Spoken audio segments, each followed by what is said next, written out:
So if you are a new user to Capcut and you don't know where to find caption in the Capcut, let me show you step by step how to get the caption option in the Capcut. So after you open the Capcut like this, now you imported your video and your audio.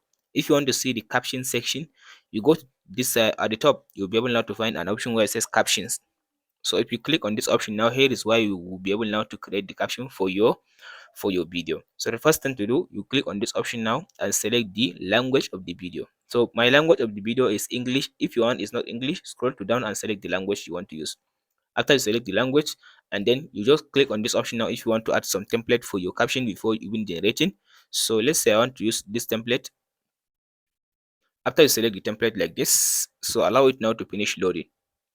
After it finish premium loading, credit cards on the market. so And if you're someone who as you can see now, after it finish loading like this one, so now if I click on this generate button, now my caption style will be like this one. So if you look at this now, it just give me highlights of how it will be.